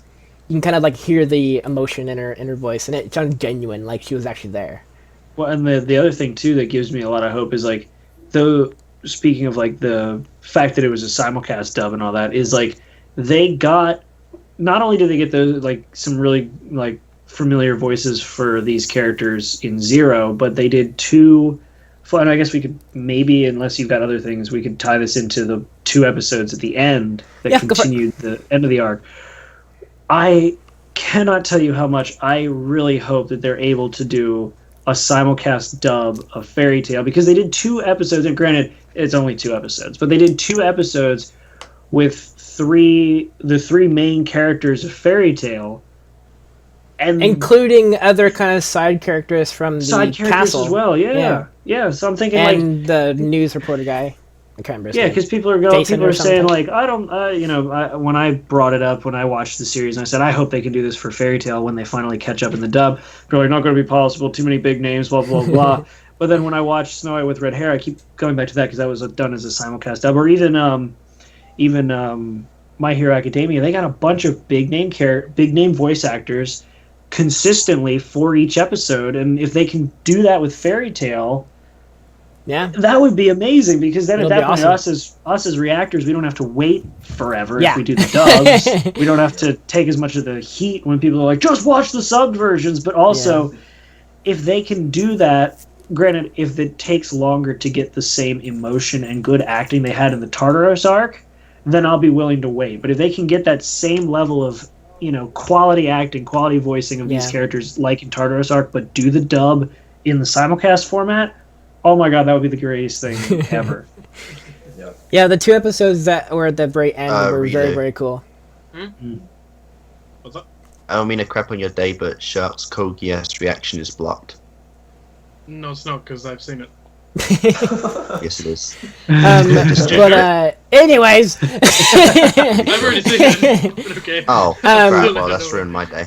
But yeah, so the 2 episodes are really cool. We got to see kind of like almost like the aftermath of the events of Tartarus. Like, so it's a year gap. And got to see Lucy in her new job. Natsu on mushrooms. Natsu on mushrooms. That was great. I enjoyed that. That was amazing. Yeah. I love that. So Natsu's too dangerous to be fighting, okay? He's melting stone. How is he not killing everyone with one attack? Dude, something that really makes me mad is the hair. Why did he? I loved the hair. I loved his hair. I loved the long hair, and then they cut long it. hair, which I wanted. Why did he cut it? It goes back with the Wendy thing too. I wanted Wendy to keep that hair. I loved her hair. Yeah, I was like, wow, that's a big bit of character development. Yeah, I liked your hair short. It was interesting, but you're better. You look better off with long hair. I was like, why? It's almost like here much goes, I'm going to do all of this stuff to see what people think. Yeah. You know, I'm bored of it now. Let's go back to where we were. But yeah, so all of the hints at episode 1 of Fairy Tail were incredible. Oh my I gosh. loved Yeah, them. I was gonna ask what you guys thought of the comparison between the final episode and the first episode. So the 2 major ones that I recognized, and I was told later on there's a third. I don't know if there's any more. But the one that I recognized was the eating scene when Lucy fed them, and they're kind of telling them about their journey and everything, just reminiscent of the first episode about Igneel and like all stuff that. Praising her in public. Yeah. Praising her in public. Praising her in public, that too. And then the second one that I noticed was the end bit when they're running away, and I swear. yeah. So it's like, let's go get Fairy Tail back kind of thing, and like reminiscent of like, let's go join Fairy Tail. Yeah, that She was was. screaming to the army, I'm being kidnapped! Yeah. But the one that I didn't click on, but someone told me about, was the mushroom scene. And mushroom scene's reminiscent of, I think this is the 3rd or 4th episode of Fairy Tail, when they had the whole mushroom episode. I don't remember what episode it is exactly, but it's reminiscent of they that. Had them on their head. That was a long. Yeah, that was a long time ago. Yeah. Wow, yeah. So like that bit with the mushrooms, I guess, was like a callback to that episode, because I guess that episode was like a big kind of fan moment. Everyone liked that episode. I just loved seeing Natsu high off his ass. That was Yeah. That's great. Also, I love the fact that when they're talking about in the diner or whatever, they're talking about how when the past adventures, like in the past year, Natsu not only on mushrooms but like going after that one guild, which seemed to be only a 4-person guild, like in the mountains. Yeah. But blowing up the mountain, and then Lucy talking about it and like talking about it in the news, like oh, so you're the cause for the destruction of the mountain. Yeah. You did that. Or, And then Gildarts and then Natsu. and then later on Gildart's coming in and like destroying a mountain. We find the last episode. We finally get to see him in 2014. Who didn't talk? He didn't talk at all. But Yeah, really. So That's right. We never saw him in 2014. Yeah. Or, yeah. No, we did. We saw him Did in the we? card game. Let's not talk about Connor that. and Twice. That's true. That is the only bit we see him in 2014. So. Yeah. and he speaks. Yeah, in the card game he speaks. Yeah. But he did not have any pictures of Connor in that bag. I hope not. No. I hope not. No, I hope not. I hope not. Now Natsu can He did actually really good move him job. with regular attacks. Yeah. Natsu actually caused him to move, which really showed how much stronger Natsu had gotten. too. And I'm wondering. His expression when he did that, I was like, I'm wondering Whoa. if that's why. shock and pride. That's why he went all out and destroyed the mountain, is because he was trying to knock Natsu out like that, and just like decimated the entire mountain to try went to all out hurt to try him. to see what Natsu could actually handle. Because Yeah. I mean, I really, thought he did that to hit the monster because he ate Natsu. That's true. Also, yeah, he did do that. big thing too, as well. Going back to Zero real quick. Early on, like child Mavis, when she was in the barn of the Red Lizard Guild, there was an animal there with her that helped her get the blanket and everything on her, and she said thank you to it and everything like that. Same animal that was both later on eating Natsu, that Gildart's helped escape from, but also on Tenro Island, where they're on this kind of like rock, and they're not so happy. We're talking about Mavis and like the thing events they were sitting on, and the whole thing rose up. That same creature. I'm wondering if they just draw it because it's easy to draw, because it looks easy to draw. I don't know. It's the easiest thing we can do. It's almost like those little kind of creatures they hid in all the early episodes. Those little tiny like animals. References to Rave Masters. I'm not sure. Yeah. Yeah. But like, I don't think I think they stopped it for 2014. But like in the old series, they had all these little tiny creatures all around like every episode, every episode. I think that's because when the original Fairy Tail, like the first run of Fairy Tail, was animated by the same studio that did Rave Masters, which was another series that Hiro Mashima did. Okay. Yeah. So. Cool. I brought that up before the whole discussion that Lily's sword was one of the Grimoire guys brought up the fact that it was sold, or he bought it off a guy called Musica. Yeah. And Musica's one of the people in Rave Master, so. Yeah. I haven't seen Rave Master, so I never caught that. Whatever. But yeah. But yeah, so going back to the 2 episodes, I really did like. Quick, yeah, go for it. I wanted to say that the reason why that whole bit with Gildarts to Natsu was silent was because in the manga it was an entire chapter, like a silent chapter, like there was no dialogue. Just like showing what happened. Yeah. That's cool. It's actually really cool. There's like 2 chapters like solely focused on Gildarts, and that was one of them too. So I mean, it got the point across because it showed like here's how much Natsu's improved to the point where he's actually impressing Gildarts, not just entertaining him. Yeah. They actually part as friends. Yeah. There's also a scene with and Natsu, then meet again as like, pure enemies. telling Gildarts about what happened in Tartaros. So it like showed Natsu looking really sad and just them talking. So I wish the anime showed that too. That would be pretty cool. That would have been hella good. But yeah, so seeing Logia again, man. Seeing the the wall that Lucy made of all the guild members and where they are now and everything. We don't see all of them. The minute they get there, just start busting up the place. But what I'm wondering right now is how. Okay, no, my big question is actually, if they do get all the guild members back together, is it at all possible to start the guild back up? Did like Makarov just like destroy the guild, or like is it like? Well, the guild hall was already gone. He disbanded the guild, but I feel like, especially considering say that no one's seen him in a while. Yeah, that's it. Yeah. He's like gone or something. Yeah, Makarov's gone. Yeah, he vanished, which then raises the question: well, then where'd he go? Yeah. I would just sit here. That's Natsu's mission right now, to get the guild back together. Yeah. Which I loved the message in Flames. That was awesome. Yep. It's like, wasn't it just Fairy Tail? It just said Fairy Tail. It had the Fairy Tail emblem above it, and then it said Fairy Tail. Yeah. Well, it says fair, and then he ran out of room because the castle was not as big, and then there's this airy tail. Yeah. And everyone's just like, we let him go. Yeah. Now, if only he could actually write that well. Yeah. And apparently it's temporary flame, too, as well. It's not actual... Those kind of flames go out pretty quickly. Yeah. Like, you still set fire to the palace. Yeah, so I love those 2 episodes a lot because, again, they kind of reminisce of the first episode. I'm not sure if there's any... are there any more kind of scenes where they kind of reference old episodes? So. Or are those 3 the same? Praising the public. Feeding and I was wondering if I missed one or whatever. Well, there is I don't know if you guys noticed this, but at the very end where they're showing every arc for the end of the episode, which was awesome. Did you guys realize that the music was the original theme song? Yeah. Yes. Fairy Tail 2009. Yeah. Oh yeah. That made me freak out when I first saw that. Yeah. Oh my god. I think I was too enthralled in the actual visuals to comment on that, but I did pick up on that. I was like, oh yeah, this is the original song. I'm working on a drum cover of that. It's such a fun song to play because it's so basic, but it's so full of energy, and it really does like just get you pumped for the series. And I have to say, like, I am with every fiber of my being happy that Fairy Tail's going on. That makes me curious, though. But if they would have ended it, I still would have probably been okay. I would have been upset, but I would have been okay with it because it just finished so well. It was like they rounded it out as like, call back, done, Here's every arc that you've seen so far. 277 episodes. The intro is, though.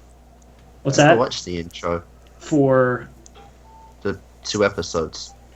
It was the same intro, but it's kind of like a recap in a way. A recap, yeah. Yeah, I said with when I watched intro? it. Well, yeah, it's intro, but it's with the music. Yeah, I just skipped it. I thought it was about the arc.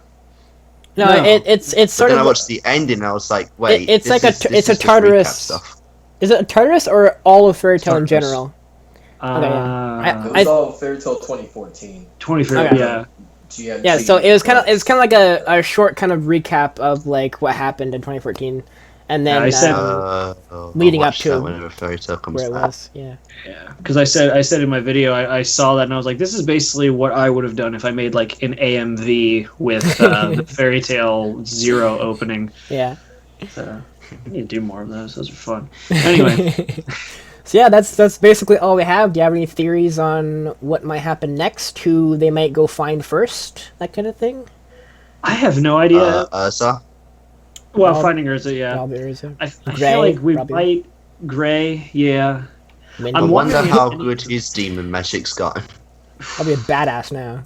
Yeah. Well, the way he's doing, I don't even see him practicing with his actual ice. I see him just constantly trying to use his demon ice powers now. Well, I think they're fused now. They're kind of like one and the same. I also like how now he's got a breath attack, which every Slayer magic is a breath attack, which I thought was hilarious because it was like everybody like Natsu's doing his breath attack. I was like, yeah, and then Gray does a breath attack, and I'm like, you just know how to use this now. Okay. Yeah. How hard? Blow really hard. Yeah, I guess so. But no, I do like how the way they. What was I trying to say? No, I'm curious. I have no idea what they're going to do for the next arc because now I mean, Natsu is so freaking powerful. That demonstration of power they did. Yeah.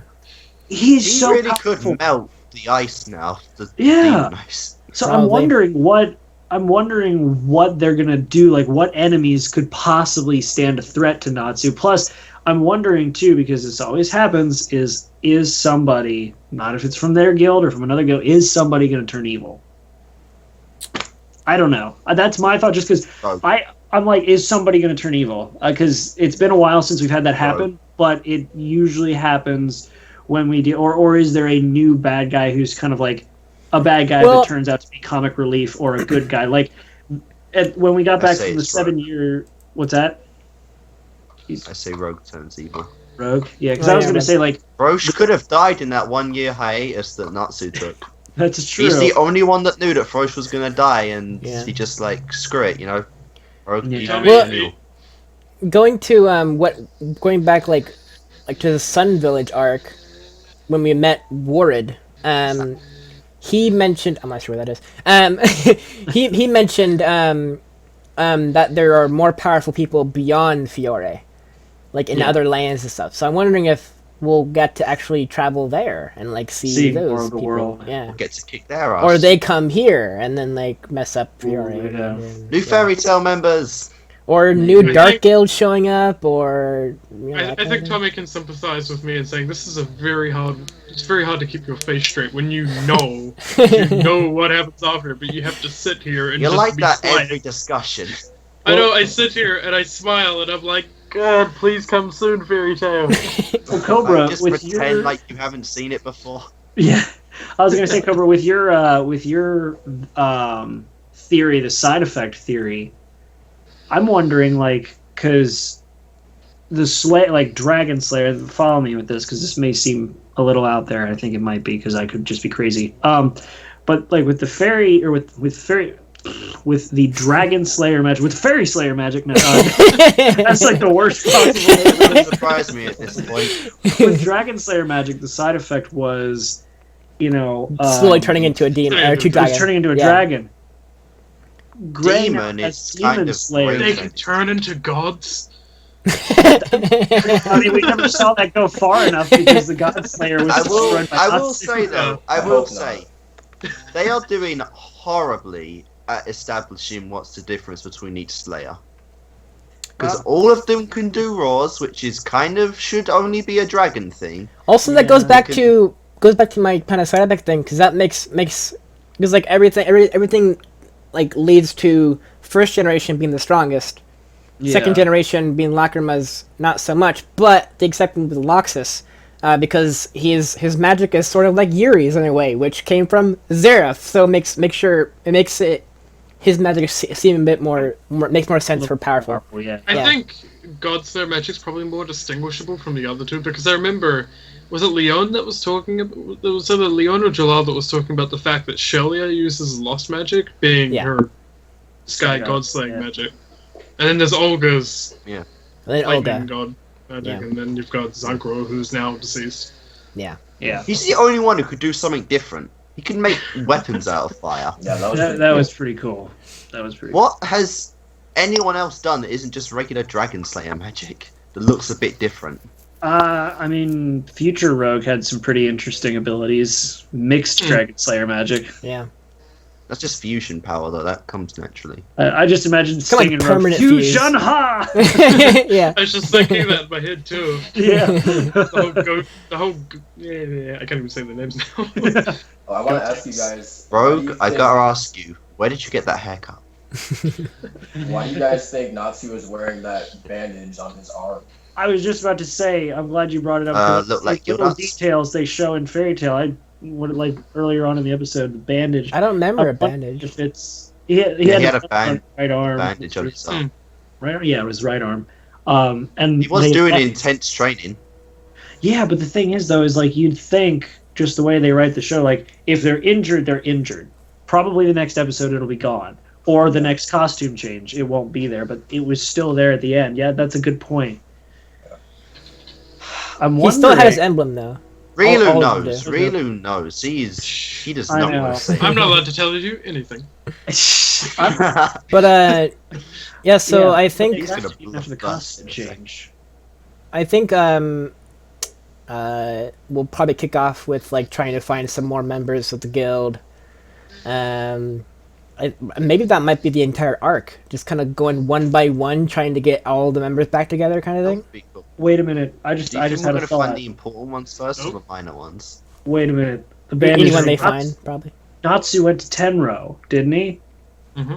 Does Kana permanently have fairy glitter, or was he?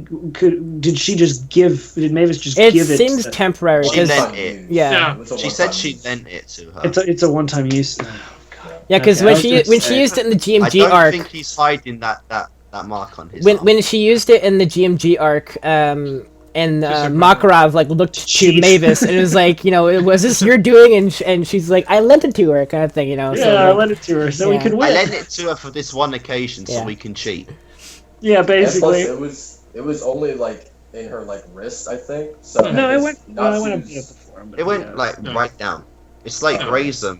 Because Natsu's bandage is like literally all the way up. Like that's actually a good distinction too, because Gray had basically that same not same, but like a tattoo like on his arm. All the legendary like spells are all like a mark on your arm. Yeah, apparently so. Yeah, it did go up her arm a good bit.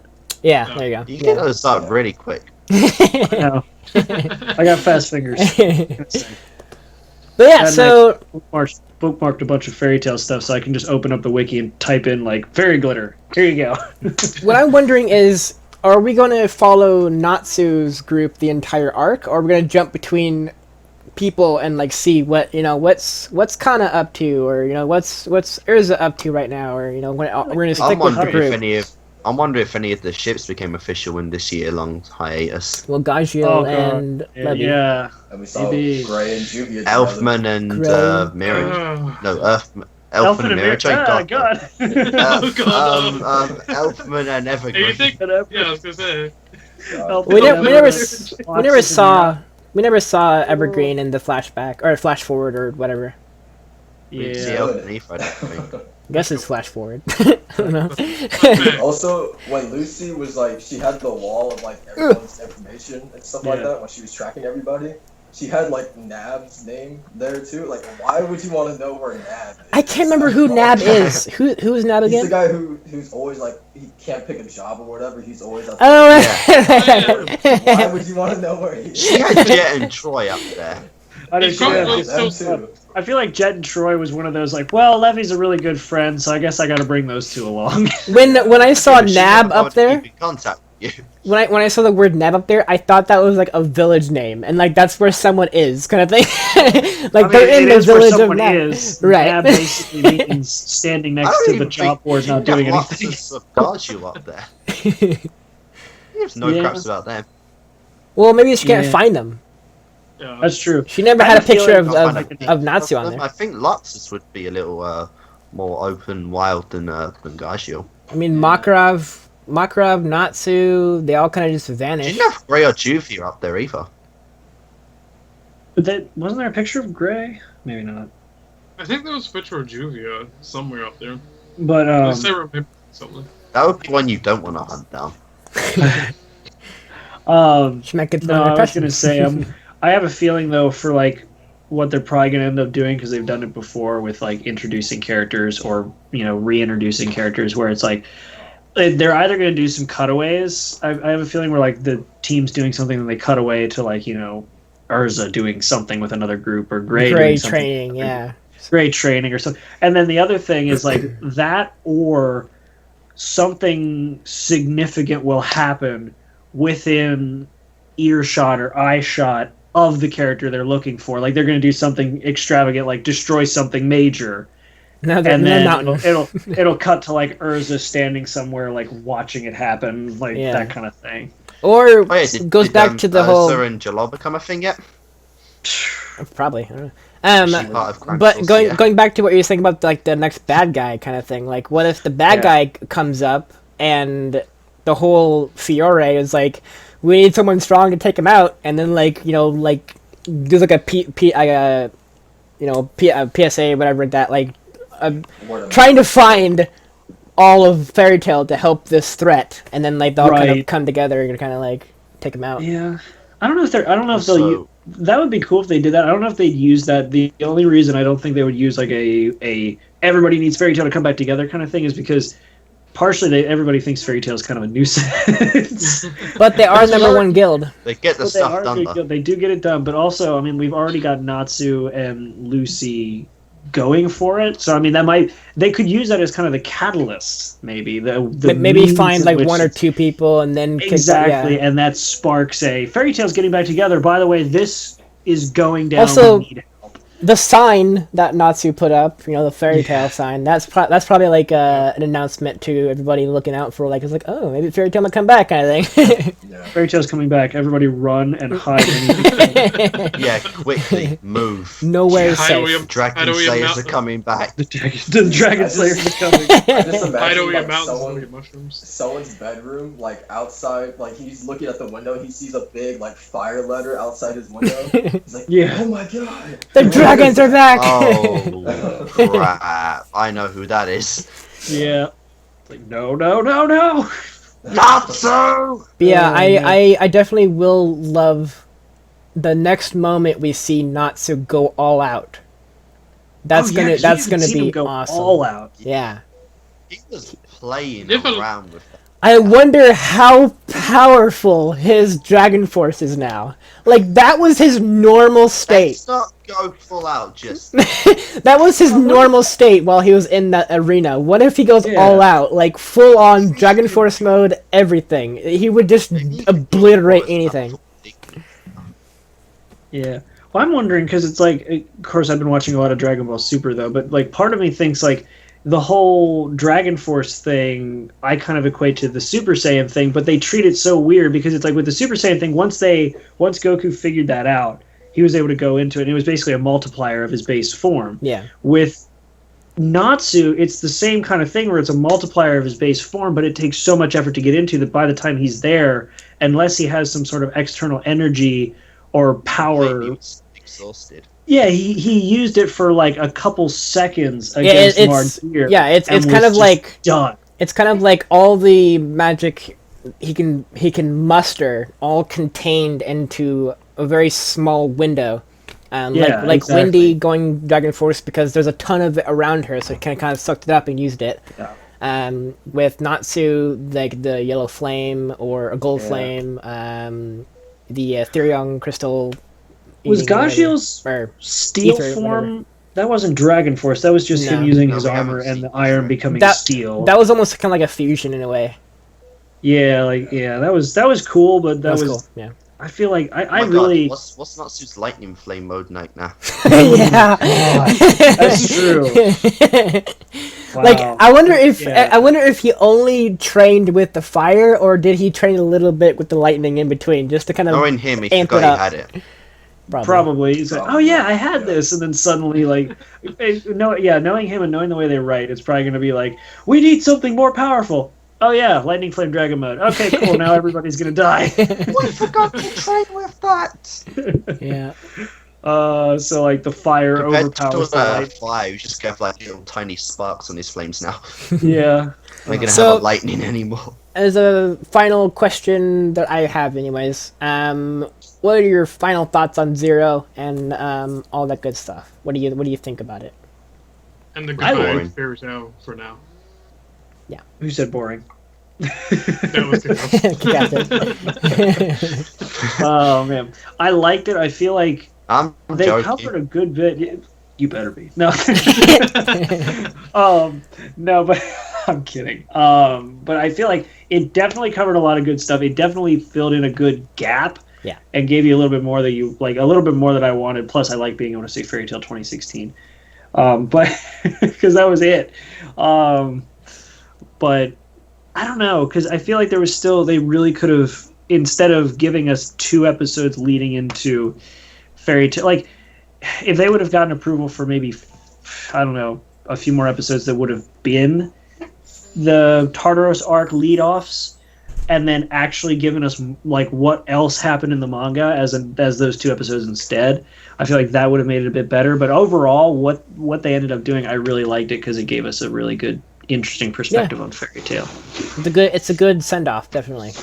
Oh yeah, It's yeah, like you were saying earlier, it's a good moment they did, because it was like, if they end it there, it's a good ending, but it's open, so they can still kind of continue on.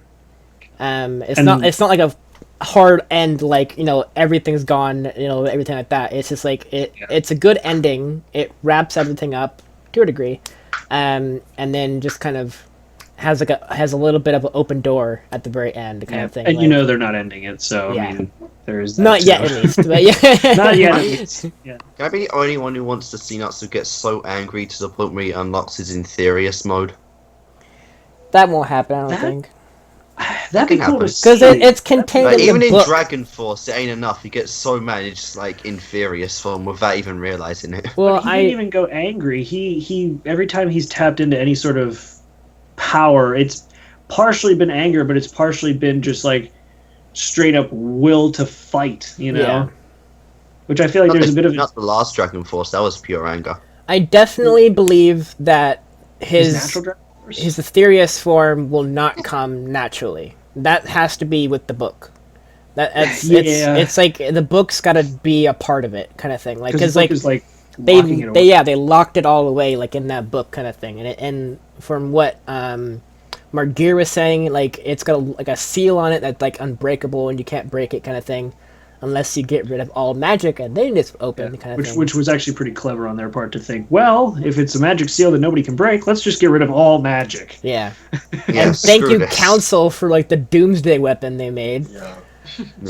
How'd they even manage to make a weapon like that? I don't know. Without anybody noticing, too. Apparently, So it much was. too much time of paranoia. Apparently, it was done a long time ago too, as well. Yeah, screw the council. I'm glad they blew up. 3 cheers for Jekyll. Yeah, 3 cheers for Jackal. We can cheer for him because he's not going to hear it because he's dead too, so nobody cares. Poor Let's try guy. and revive him. I should have said 3 He's just explosions doing for his Jekyll. job. Yeah, he's just doing his job and then not wrecked him. But yeah, so that's all I have. I don't know if you guys want to add anything, any kind of favorite moments of these episodes that you like the most. Natsu melt in the arena. Yes. Yep, that's a cool. I Moment. think my favorite episode was the final episode, Reminiscence. Yep. I swear, I almost like I have become accustomed to tearing up on the internet, but that was Yeah, it got me tears. Yeah, too. that was I think very even cool. Cobra was close to it as well. Oh, close. Yeah. That was I good. really liked the part Lucy like telling Natsu. I forgot how she said it, but like, you have no room to talk, Natsu. Like you weren't even there. You weren't even were there. Yeah, I really liked that. You're just as bad as everyone else. Yeah. But I always go back to the whole thing. I understand why he left, is because he had so much affected in Tartarus. Like, not only did he get like beaten, basically. He felt like he could do more, but he wasn't able to. Exactly, and he, found Igneal, lost Igneal, like all these like major points in his life came together, and then were like swept away immediately. So I full on understand why he wanted just a year break to protect the ones he loves. So he just wanted a year break to kind of clear his head, train a little bit while he's doing it, and I completely understand. Yeah. Yeah, but that goes with like every other Makarov. that goes with every other member of Fairy Tail as well, like Gray and Juvia training kind of thing. Like they had a big freaking deal too with Silver, and like having to deal with that, and Juvia killing him, and Gray finding his father again, and then killing his father, that kind of thing. Well, Gray's was much more like traumatic too, because he saw his dad die. Yeah. And then then his dad came back. Whereas with Natsu, it was just like one day his dad left. Yeah, that's true. I mean, yeah. That was I felt a lot worse. He came back, he died. Other big moments were like Urza being tortured and like kind of thing like that, and then like at the very end there with Yukino. Crap, what's her Kyoka? There you go.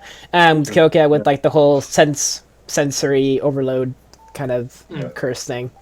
So she's got like kind of like a big black mark on that whole journey as well. Yeah, well, but I mean, she's probably like numb to everything now, because it's just like, if this doesn't feel as bad as what Kyoko was able to pull off, then I'm probably going to be okay. Yeah, I was trying to think of other members. Damage some nerve systems with that.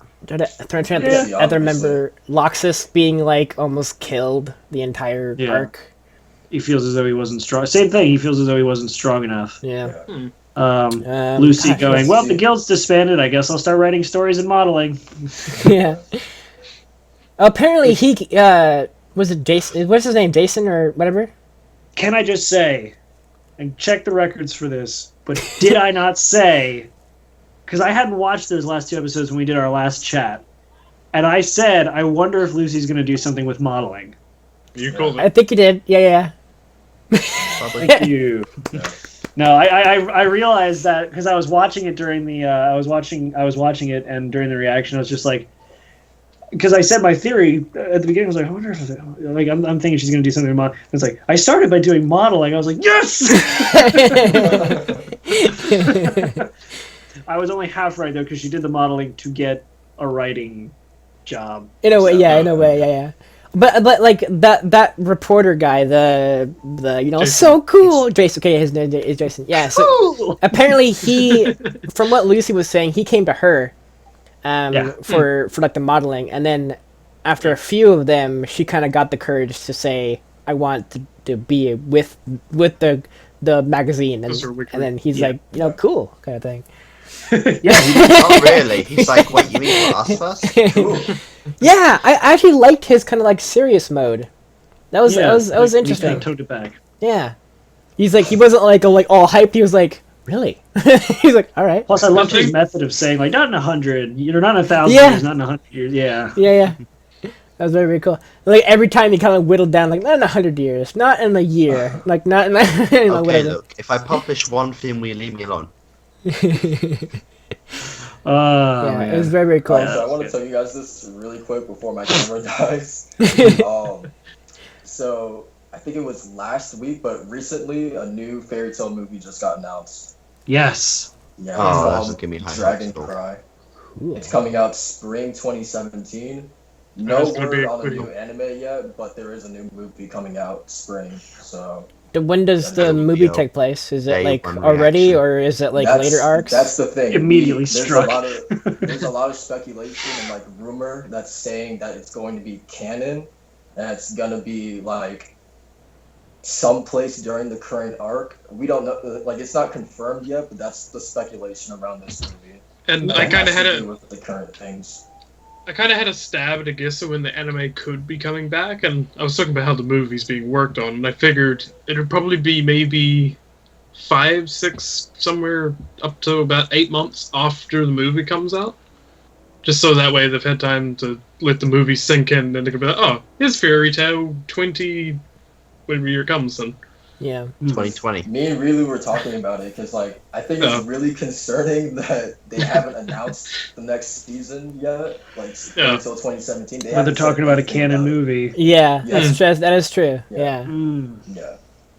So I honestly don't know when the new season is coming out. Yes, we'll have to.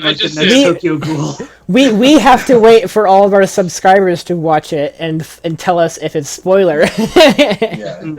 It probably exactly. And you know, while telling us that it's spoiler, they will also spoil something. Also, if it gets dubbed like immediately or not. Yeah. Also, by the way, don't watch this part. It'll be a spoiler. By the way, this is the spoiler. By the way, watch it subbed or I'm going to unsubscribe. I'm going to watch it myself, so I'll be able to tell you if it's spoilery or not. Yeah. The only movie I'm really excited for right now is the Steins Gate movie is getting dubbed. That looks good. Yeah, I'm actually doing it with a friend of mine from the Xseed Squad because we're going to be doing. Sorry, that wasn't an intentional plug. Go for it, man. Plug it. No, plug your stuff. I'm cool with it. Friend of mine, Haven Witz from the Xseed Squad, one of the producers over there. She's a huge Steins Gate fan, and I actually voice Okabe in the Steins Gate Abridged series over on the channel. So when the movie gets dubbed, whether it's theatrical, whether there's going to be a theatrical release as the dub, or if it's just going to be on Blu-ray, we're going to do a reaction for it. So yeah, that should be cool. I'm excited. There's actually there was a game series called Phantom Breaker Battlegrounds, and one of the characters you can get in it is actually Kirisu from Steins Gate. Really? Yeah. Interesting. It's like a little 2D side-scroller game where you beat people up. Interesting. It was such a fun game. Part of the reason why I brought that up is because I'm wondering, like, if the movie comes out and we can orchestrate it, it'd be pretty cool if each of us were able to do, like, our own, like, group. We were able to do, like, a group thing for that. Oh, like this? Yeah. Like a discussion thing? Sort of. No. Yeah. Maybe.